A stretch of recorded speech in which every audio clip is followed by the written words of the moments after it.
Hi ಎಲ್ಲರಿಗೂ ನಮಸ್ಕಾರ. ನೀವು ನೋಡ್ತಾ ಇದ್ದೀರಾ ನ್ಯೂಸ್ ಹಂಟ್ ಕರ್ನಾಟಕ. ನಾನು ನಿಮ್ಮ ಮಂಜುಗೌಡ. ಶುಕ್ರವಾರ ಲ್ಯಾಂಡ್ ಲಾರ್ಡ್ ಸಿನಿಮಾ ರಿಲೀಸ್ ಆಗಿದೆ, ನೋಡ್ಕೊಂಡು ಬಂದೆ. ಸಿನಿಮಾದ ಒಂದು ಹಾನೆಸ್ಟ್ ರಿವ್ಯೂನ ನಿಮಗೆ ಕೊಡೋಣ ಅಂತ ಈ ವಿಡಿಯೋನ ಮಾಡ್ತಾ ಇದ್ದೀನಿ. First of all sorry Vijayanna for this kind of review. ಮೊದಲೇ ನಿಮಗೆ ಸಾರಿ ಕೇಳ್ಬಿಟ್ಟು ಈ ಸಿನಿಮಾದ ರಿವ್ಯೂನ ಸ್ಟಾರ್ಟ್ ಮಾಡ್ತಾ ಇದ್ದೀನಿ. ಮೊದಲಿಗೆ ಈ ಸಿನಿಮಾದಲ್ಲಿ ಯಾವೆಲ್ಲ ಪಾತ್ರಗಳು ಸಿನಿಮಾ ಮುಗಿದ ಮೇಲೂ ಕೂಡ ನಮಗೆ ನೆನಪಲ್ಲಿ ಉಳಿಯುತ್ತೆ, ನಮ್ಮನ್ನ ಕಾಡುತ್ತೆ ಅನ್ನೋದನ್ನ ಹೇಳ್ಬಿಡ್ತೀನಿ.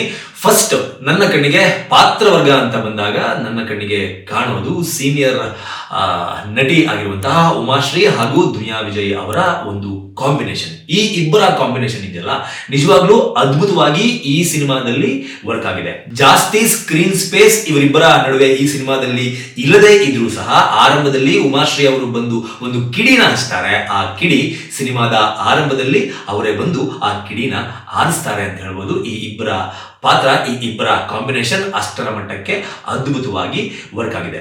ಭೀಮಾ ತೀರದಲ್ಲಿ ಸಿನಿಮಾ ನೋಡಿದವರಿಗೆ ಈ ಇಬ್ಬರ ಕಾಂಬಿನೇಷನ್ ಹೆಂಗಿರ್ಬೋದು ಅನ್ನುವ ಒಂದು ಚಿಕ್ಕ ಇಮ್ಯಾಜಿನೇಷನ್ ಇರುತ್ತೆ. ಭೀಮಾ ತೀರದಲ್ಲೂ ಕೂಡ ಉತ್ತರ ಕರ್ನಾಟಕದ ಲ್ಯಾಂಗ್ವೇಜ್ ನಲ್ಲಿ ಬಂದಂತಹ ಆ ಸಿನಿಮಾದಲ್ಲೂ ಕೂಡ ಇವರಿಬ್ಬರ ಪಾತ್ರ ಇಡೀ ಕರ್ನಾಟಕದ ಮನೆ ಮಾತಾಗಿತ್ತು.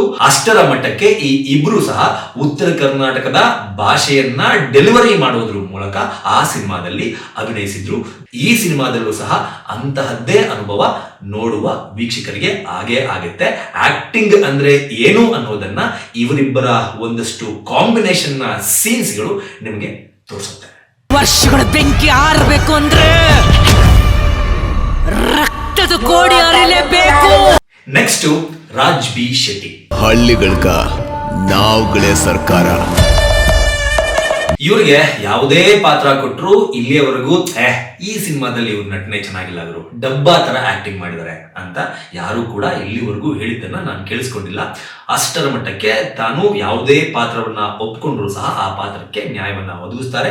ಈ ಸಿನಿಮಾದಲ್ಲೂ ಸಹ ಇವರು ನೆಗೆಟಿವ್ ಶೇಡ್ ನಲ್ಲಿ ಕಾಣಿಸ್ಕೊಂಡಿದ್ದಾರೆ. ಅವರು ಕಾಣಿಸ್ಕೊಂಡಿರುವ ಪಾತ್ರಕ್ಕೆ 100ಗೆ 100% ನ್ಯಾಯವನ್ನ ಒದಗಿಸಿದ್ದಾರೆ ಅಂತ ಹೇಳ್ಬೇಕು.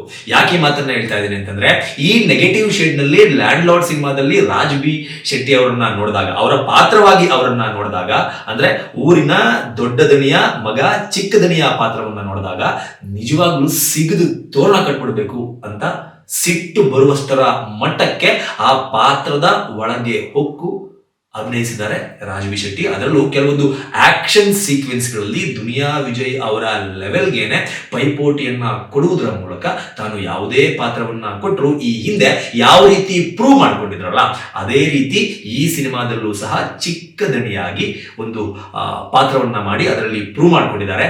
ಈ ಹಿಂದೆ ಅಂದ್ರೆ ಸ್ವತಂತ್ರ ಬಂದು ಒಂದು 20-30 ವರ್ಷಗಳ ಆದ್ಮೇಲೆ ನಮ್ಮ ದೇಶದಲ್ಲಿ ಅಥವಾ ನಮ್ಮ ರಾಜ್ಯದಲ್ಲಿ ಪರಿಸ್ಥಿತಿ ಹೇಗಿತ್ತು, ಬಡವರನ್ನ ಯಾವ ರೀತಿ ನಡೆಸ್ಕೊಳ್ತಾ ಇದ್ರು, ಯಾವ ರೀತಿ ಟಾರ್ಚರ್ ಕೊಡ್ತಾ ಇದ್ರು.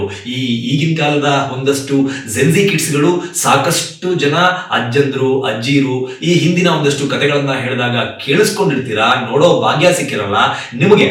ನಿಮ್ಮ ಅಜ್ಜಿ ಅಥವಾ ಮುತ್ತಜ್ಜಿ, ಅಜ್ಜ ಅಥವಾ ಮುತ್ತಜ್ಜ ಯಾವೆಲ್ಲ ರೀತಿ ಕಷ್ಟಗಳನ್ನ ಪಡೋದ್ರ ಮೂಲಕ ಬೆಳ್ಕೊಂಡು ಬಂದು ಇವತ್ತು ನಿಮ್ಮ ಈ ಇರುವಿಕೆಗೆ ಕಾರಣ ಆಗಿದ್ದಾರೆ ಅಂತ ಗೊತ್ತಾಗ್ಬೇಕು ಅಂತಂದ್ರೆ ಬರೀ ಕತೆ ಕೇಳಿರ್ತೀರಾ. ಆ ಕಥೆನ ನಿಜವಾಗ್ಲೂ ನೋಡ್ಬೇಕು ಅಂತಂದ್ರೆ ಲ್ಯಾಂಡ್ ಲಾರ್ಡ್ ಸಿನಿಮಾನ ಒಂದ್ಸಲಿ ನೋಡಿ. ನಿಜವಾಗ್ಲೂ ಆ ಲ್ಯಾಂಡ್ ಲಾರ್ಡ್ ಸಿನಿಮಾದಲ್ಲಿ ನಿಮ್ಮ ಮುತ್ತಜ್ಜ ಮುತ್ತಜ್ಜಿ ಯಾವೆಲ್ಲ ರೀತಿಯ ಕಷ್ಟಗಳನ್ನ ಫೇಸ್ ಮಾಡಿ ಬಂದಿರಬಹುದು ಅನ್ನೋದು ನಿಮಗೆ ಗೊತ್ತಾಗುತ್ತೆ. ನೆಕ್ಸ್ಟ್ ರಿತನ್ಯಾ ವಿಜಯ್. ಎದುರು ಬಿದ್ರೆ ಶೂಟ್ ಮಾಡ್ಬೇಕು. ಹೌದು, ದುನಿಯಾ ವಿಜಯ್ ಅವರ ಮಗಳು ಮೊದಲ ಬಾರಿಗೆ ಬೆಳ್ಳಿ ತೆರೆ ಮೇಲೆ ಕಾಣಿಸ್ಕೊಳ್ತಾ ಇದ್ದಾರೆ.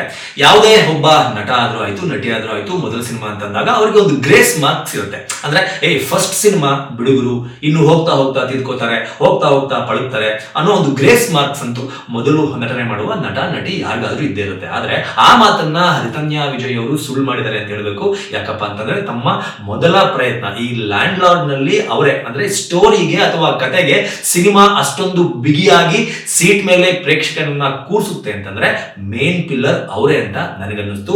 ಸಿನಿಮಾದ ಮೇನ್ ಪಿಲ್ಲರ್ ಅವರೇ. ತಮಗೆ ಕೊಟ್ಟಿರುವಂತಹ ಪಾತ್ರವನ್ನ ನಿಜ ಜೀವನದ ಅಪ್ಪನ ಜೊತೆಗೆ ತೆರೆ ಮೇಲೂ ಕೂಡ ಅಪ್ಪ ಮಗಳಾಗಿ ಈ ಇಬ್ಬರ ಕಾಂಬಿನೇಷನ್ ತುಂಬಾ ಚೆನ್ನಾಗಿ ವರ್ಕೌಟ್ ಆಗಿದೆ. ಅದರ ಜೊತೆಗೆ ಇವರ ಒಂದು ನಟನೆ ಕೂಡ ಸಿನಿಮಾದಲ್ಲಿ ಅದ್ಭುತವಾಗಿ ಮೂಡಿಬಂದಿದೆ. ಅಂದ್ರೆ ದುನಿಯಾ ವಿಜಯ್ ಅವರು ತಮ್ಮ ಮಗಳನ್ನ ಸಂಪೂರ್ಣವಾದಂತಹ ಪರ್ಫೆಕ್ಟ್ ತಯಾರಿಯೊಂದಿಗೆ ಕರ್ಕೊಂಡ್ಬಂದು ಇಂಡಸ್ಟ್ರಿಗೆ ಬಿಟ್ಟಿದ್ದಾರೆ, ಬೆಳ್ಳಿ ತೆರೆ ಮೇಲೆ ಬಿಟ್ಟಿದ್ದಾರೆ. ಮೊದಲ ಚಿತ್ರ ಆದ್ರೂ ಕೂಡ ಅಲ್ಲಲ್ಲಿ ಇಲ್ಲಿಲ್ಲ ಅಂದ್ರೆ ಇನ್ನೊಂಚೂರು ಏನೋ ಬೇಕಿತ್ತು, ಇನ್ನು ಏನೋ ಮಾಡಬಹುದಾಗಿತ್ತು, ಈ ತರಹದ ಒಂದು ಫೀಲ್ ಆಡಿಯನ್ಸ್ಗೆ ಬರೋದಕ್ಕೆ ಬಿಡೋದಿಲ್ಲ. ಅಷ್ಟರ ಮಟ್ಟಕ್ಕೆ ರಿತನ್ಯಾ ಅವರ ಆಕ್ಟಿಂಗ್ ಕೂಡ ಅದ್ಭುತವಾಗಿ ಮೂಡಿ ಬಂದಿದೆ. ಸೊ ಎನಿವೇಸ್, ಈ ಮೂಲಕ ಸ್ಯಾಂಡಲ್ವುಡ್ಗೆ ಬರ್ತಾ ಇರುವಂತಹ ರಿತನ್ಯಾ ವಿಜಯ್ ಅವರಿಗೆ welcome to Sandalwood. Next, Rakesh Adiga. ಕೂಲಿಯವರಲ್ವಾ ಆ ದೇವರಿಂದ ಬರ್ದಿರೋದು. ರಾಕೇಶ್ ಅಡಿಗ ಅವರ ಒಂದು ಈ ಹಿಂದಿನ ಒಂದು ಅಲೆಮಾರಿ ಅಂತ ಅನ್ಕೋತೀನಿ, ಮೋಸ್ಟ್ಲಿ ಕರೆಕ್ಟ್ ನೆನಪಿಲ್ಲ, ಒಂದು ಸಿನಿಮಾದ ಡೈಲಾಗ್ ಯಾವಾಗಲೂ ರೀಲ್ಸ್ ಗಳಲ್ಲಿ ವೈರಲ್ ಆಗ್ತಾನೆ ಇರುತ್ತೆ. ರಾಮನ್ ತರ ಇರೋದ್ ಕಷ್ಟ, ಹೊಗೆ ಹಾಕಿಸ್ಕೊಂಡ್ರು ಪರವಾಗಿಲ್ಲ, ರಾವಣನ್ ತರ ಖದರ್ರಾಗಿ ಖಡಕ್ ಆಗಿ ಇರಬೇಕು ಅನ್ನೋ ಒಂದು ಡೈಲಾಗ್ ಅದು ಅವಾಗ ನನ್ನ ರೀಲ್ಸ್ ನ ಒಂದು ಸ್ಕ್ರೋಲ್ ಮಾಡಿದಾಗ ನಂಗೆ ಸಿಗ್ತಾ ಇರುತ್ತೆ. ಸೊ ಅದಕ್ಕೆ ತಕ್ಕಂತೆ ಒಂದು ಪಾತ್ರ ರಾಕೇಶ್ ಅಡಿಗ ಅವರಿಗೆ ಈ ಸಿನಿಮಾದಲ್ಲಿ ಸಿಕ್ಕಿದೆ. ಆರಂಭದಿಂದ ಹಿಡಿದು ಅಂತ್ಯದವರೆಗೂ ಸಾಕಷ್ಟು ಸ್ಕ್ರೀನ್ ಸ್ಪೇಸ್ ಅನ್ನ ರಾಕೇಶ್ ಅಡಿಗಾಗೆ ನೀಡಲಾಗಿದೆ. ರೆಟ್ರೋ ಸ್ಟೈಲ್ ನ ಒಂದು ಮ್ಯಾನರಿಸಮ್, ಅದರಲ್ಲೂ ಕೋಲಾರ ಕನ್ನಡ ಅಂದ್ರೆ ಎಲ್ರಿಗೂ ಕೂಡ ಗೊತ್ತಿರುತ್ತೆ. ತಲೆಗೆ ಅವರು ತಲೆಗಳು ಅಂತಾರೆ, ಕೆಲಸಕ್ಕೆ ಅವರು ಕೆಲಸಗಳು ಅಂತಾರೆ. ಅಂದ್ರೆ ಎಲ್ಲದಕ್ಕೂ ಅವರು ಗಳು ಸೇರಿಸಿ ಮಾತನಾಡುವಂತಹ ಒಂದು ಅಭ್ಯಾಸ ಕೋಲಾರದ ಭಾಗದ ಕನ್ನಡಿಗರಿಗೆ ಇದೆ. ಆ ಒಂದು ಮ್ಯಾನರಿಸಮ್ ನಲ್ಲಿ, ಆ ಒಂದು ಭಾಷೆಯಲ್ಲಿ ಇಡೀ ಸಿನಿಮಾದಲ್ಲಿ ಎಲ್ಲಾ ಕಲಾವಿದರು ಸಹ ಅದ್ಭುತವಾಗಿ ಅಭಿನಯಿಸಿದ್ದಾರೆ. ರಾಕೇಶ್ ಅಡಿಗ ಕೂಡ ಈ ಒಂದು ಕೋಲಾರ ಸ್ಲ್ಯಾಂಗ್ ಹಾಗೂ ರೆಟ್ರೋ ಮ್ಯಾನರಿಸಮ್ ನಲ್ಲಿ ಅದ್ಭುತವಾಗಿ ಅಭಿನಯಿಸಿದ್ದಾರೆ. ಸ್ಕ್ರೀನ್ ಪ್ರೆಸೆನ್ಸ್ ತುಂಬಾ ಅದ್ಭುತವಾಗಿದೆ. ಅದರ ಜೊತೆಗೆ ಈ ಸಿನಿಮಾದಲ್ಲಿ ಸಾಕಷ್ಟು ಸ್ಕ್ರೀನ್ ಸ್ಪೇಸ್ ರಾಕೇಶ್ ಅಡಿಗಾಗೆ ಸಿಕ್ಕಿದೆ. ನೋ ಡೌಟ್, ಈ ಸಿನಿಮಾ ಆದ್ಮೇಲೆ ಒಂದಷ್ಟು ಜನ ಪ್ರೊಡ್ಯೂಸರ್ಗಳು ನೋಡ್ತಾರೆ, ನಿರ್ದೇಶಕರು ನೋಡ್ತಾರೆ, ನಟರುಗಳು ಸಹ ನೋಡ್ತಾರೆ. ಈ ಸಿನಿಮಾದ ಮೂಲಕ ಅವರಿಗೆ ಇನ್ನೊಂದಷ್ಟು, ಅಂದ್ರೆ ಈ ಸಿನಿಮಾದ ಅವರ ನಟನೆಯ ಮೂಲಕ ಇನ್ನೊಂದಷ್ಟು ಸಿನಿಮಾಗಳು ಸಿಗೋದ್ರಲ್ಲಿ ನನಗಂತೂ ಯಾವುದೇ ರೀತಿ ಡೌಟ್ಸ್ ಕಾಣಿಸ್ತಾ ಇಲ್ಲ. ಇನ್ನು ರಚಿತಾ ರಾಮ್. ಕೊಲ್ಲೋಕ್ ನಿಂತ್ರೆ ಕಾಯಕ್ ನಿಲ್ಲೋಣ. ಆಫ್ಟರ್ ಕೂಲಿ, ತಮಿಳಿನ ಕೂಲಿ ಚಿತ್ರ ಆದ್ಮೇಲೆ ಇವರ ಒಂದು ಪಾತ್ರದ ಸೆಲೆಕ್ಷನ್ ಏನಿದೆ ಅದು ಸಿಕ್ಕಾಬಟ್ಟೆ ಚೂಸಿ ಆಗಿದೆ ಅಂತ ನನಗನ್ಸುತ್ತೆ. ಈ ಹೀರೋಗಳು ಇಂಡಸ್ಟ್ರಿಗೆ ಬಂದು ತುಂಬಾ ಸೀನಿಯರ್ಗಳಾದ್ಮೇಲೆ ಅವರೊಂದು ಪಾತ್ರಗಳನ್ನ ಸೆಲೆಕ್ಟ್ ಮಾಡ್ಕೋಬೇಕಾದ್ರೆ ತುಂಬಾ ಅಳೆದು ತೂಗಿ ಚೂಸಿಯಾಗಿ ಏನ್ ಸೆಲೆಕ್ಟ್ ಮಾಡ್ತಾರೆ, ಅದೇ ರೀತಿ ರಚಿತಾ ರಾಮ್ ಅವರು ಕೂಡ ಅವರ ಪಾತ್ರವನ್ನ ಅಳೆದು ತೂಗಿ ಇತ್ತೀಚಿನ ದಿನಗಳಲ್ಲಿ ಸೆಲೆಕ್ಟ್ ಮಾಡ್ತಾ ಇದ್ದಾರೆ ಅಂತ ನನಗನ್ನಿಸ್ತಾ ಇದೆ. ಈ ಹಿಂದೆ ಅವರು ಮಾಡಿಕೊಂಡು ಬಂದಂತಹ ಸಾಕಷ್ಟು ಸಿನಿಮಾಗಳಲ್ಲಿ ಹೀರೋಗೆ ಹೀರೋಯಿನ್ ಆಗಿ ಒಂದಷ್ಟು ಡ್ಯುಯೆಟ್ ಸಾಂಗು, ಮರ ಸುತ್ತೋದು, ಈ ತರಹದ ಒಂದಷ್ಟು ಪಾತ್ರಗಳಲ್ಲಿ ಕಾಣಿಸ್ಕೊಂಡು ಬಂದಿದ್ರು. ಅದನ್ನು ಕೂಡ ಸಾಕಷ್ಟು ಜನ ಇಷ್ಟಪಟ್ಟು ಅವರನ್ನ ಕರ್ನಾಟಕದ ಲೇಡಿ ಸೂಪರ್ ಸ್ಟಾರ್ ಅಂತ ಒಂದು ಬಿರುದನ್ನ ಕೊಡುವಷ್ಟರ ಮಟ್ಟಕ್ಕೆ ಅವರ ಪಾತ್ರವನ್ನ ಇಷ್ಟಪಟ್ಟು ಬೆಳೆಸಿದ್ರು. ಆದ್ರೆ ಈ ಸಿನಿಮಾದಲ್ಲಿ ಅವರ ಒಂದು ಪಾತ್ರ ಏನಿದೆ, ಪಾತ್ರ ನಿಜವಾಗ್ಲೂ ಹೇಳ್ತೀನಿ ಒಂದು ಡಿ ಗ್ಲಾಮರ್ ಪಾತ್ರ. ಈ ಡಿ ಗ್ಲಾಮರ್ ಪಾತ್ರವನ್ನ ರಚಿತಾ ರಾಮ್ ಅವರು ಒಪ್ಕೊಂಡಿದ್ದಾರೆ ಅನ್ನೋದೇ ನನಗೆ ದೊಡ್ಡ ಆಶ್ಚರ್ಯ. ಇಡೀ ಸಿನಿಮಾದಲ್ಲಿ ಅವರನ್ನ ಕಂಪ್ಲೀಟ್ ಡಿ ಗ್ಲಾಮ್ ಮಾಡಲಾಗಿದೆ. ಫುಲ್ ಕಪ್ಪು ಕಾಣಿಸ್ತಾರೆ, ಹಳ್ಳಿ ಅವ್ರ ತರ ಕಾಣಿಸ್ತಾರೆ.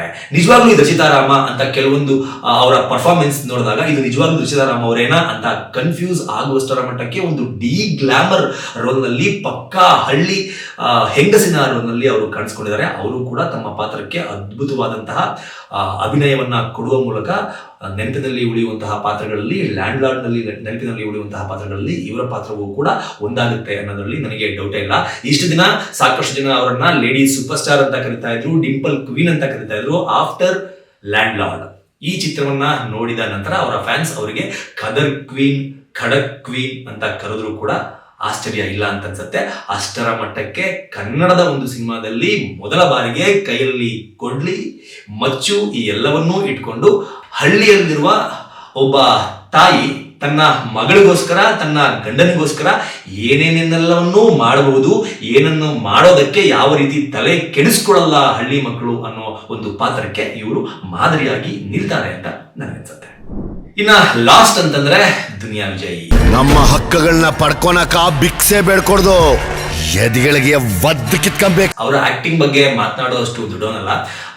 ಅವರ ದುನಿಯಾ ಸಿನಿಮಾಯಿಂದ ಇಲ್ಲಿಯವರೆಗೂ ಎಲ್ಲಾ ಸಿನಿಮಾಗಳನ್ನು ಸಹ ನಾನು ನೋಡ್ಕೊಂಡು ಬಂದಿದ್ದೀನಿ. ಅವರ ಆಕ್ಟಿಂಗ್ ನಲ್ಲಿ ನನಗೆ ತುಂಬಾ ಫೇವರಿಟ್ ಏನು ಅಂತಂದ್ರೆ, ನನಗೆ ತುಂಬಾ ಇಷ್ಟ ಆಗೋದೇನು ಅಂತಂದ್ರೆ ಅವರ ಇನೋಸೆನ್ಸ್ ಆಕ್ಟಿಂಗ್ ಇದೆ. ಆ ಇನೋಸೆನ್ಸ್ ಆಕ್ಟಿಂಗ್ ದುನಿಯಾದಲ್ಲಿ ಕೂಡ ನೋಡಿರ್ತೀರಾ, ಜಂಗ್ಲಿಲ್ ಕೂಡ ನೋಡಿರ್ತೀರಾ, ಸಾಕಷ್ಟು ಸಿನಿಮಾಗಳಲ್ಲಿ, ಜಾನಿ ಸಿನಿಮಾದಲ್ಲಿ ಕೂಡ ನೋಡಿರ್ತೀರಾ. ಆ ಇನೋಸೆನ್ಸ್ ಆಕ್ಟಿಂಗ್ ಇದೆಯಲ್ಲ, ಅದು ಎಂತವನಿಗಾದ್ರೂ ಇಷ್ಟ ಆಗುತ್ತೆ. ಅದು ಎಂತವನಿಗಾದ್ರೂ ಮುಖದ ಮೇಲೆ ಒಂದು ಚಿಕ್ಕದಾದಂತಹ ನಗುವನ್ನ ತರಿಸುತ್ತೆ.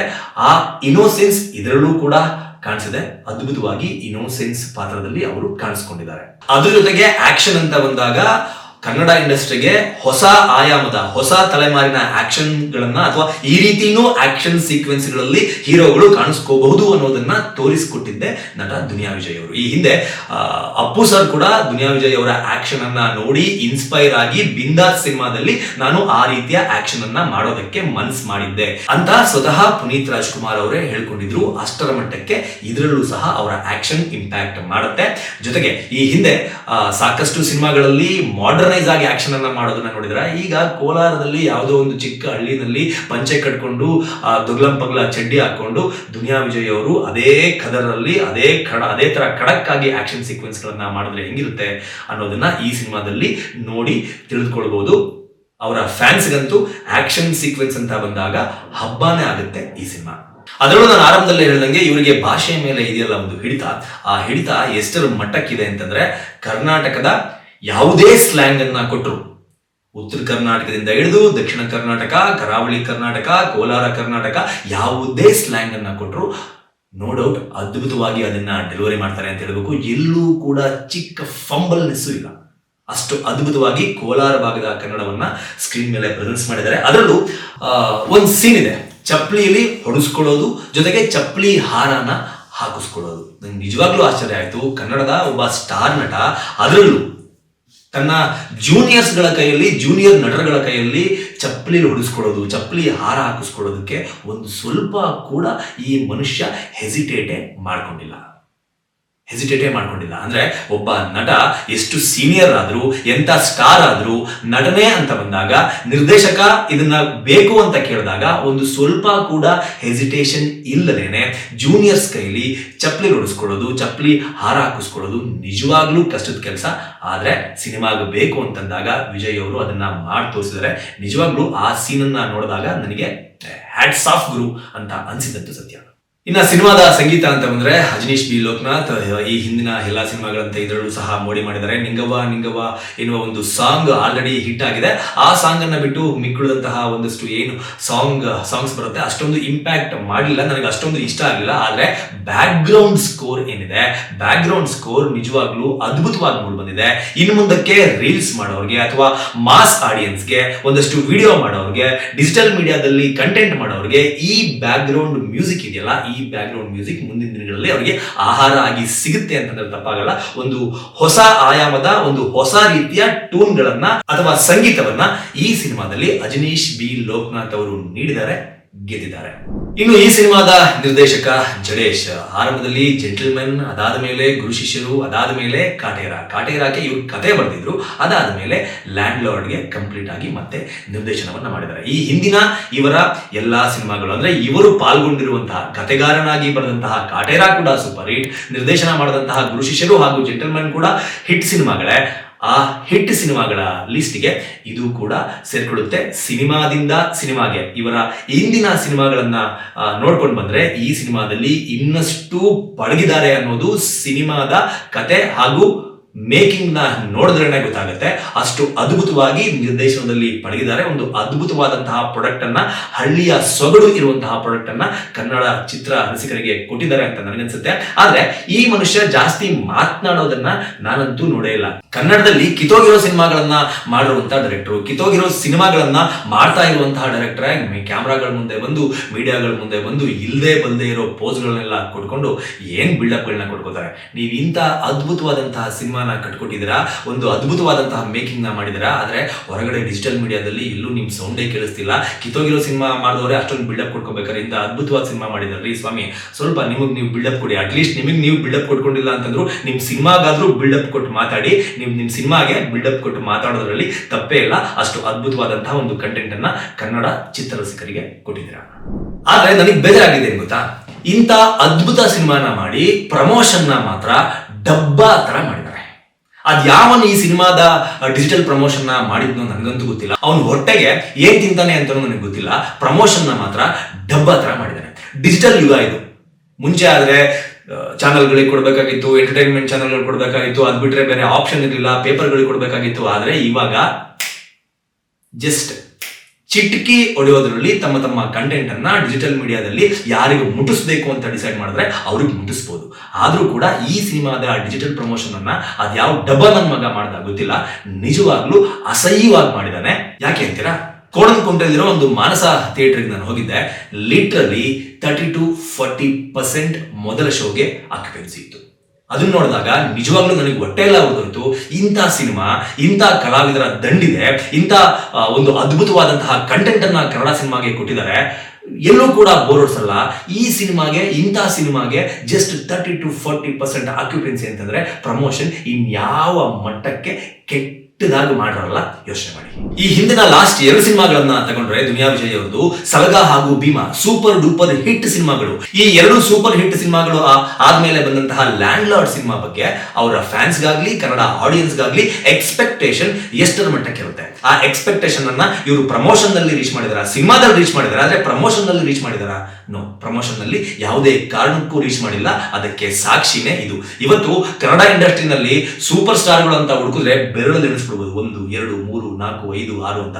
ಅದೇ ತರ ರಿವ್ಯೂ ಅಂತ ಬಂದ್ರೆ, ಒಂದಷ್ಟು ಜನ ಕಂಟೆಂಟ್ ಕ್ರಿಯೇಟರ್ಸ್ ಪ್ರಮೋಟರ್ಸ್ ಅಂತ ಬಂದ್ರೆ ಅವರು ಅಷ್ಟೇ ಬೆರಳಿಕೆ ಎಷ್ಟು ಜನ ಮಾತ್ರ ಇರೋದು, 1, 2, 3, 4 ಅಂತ.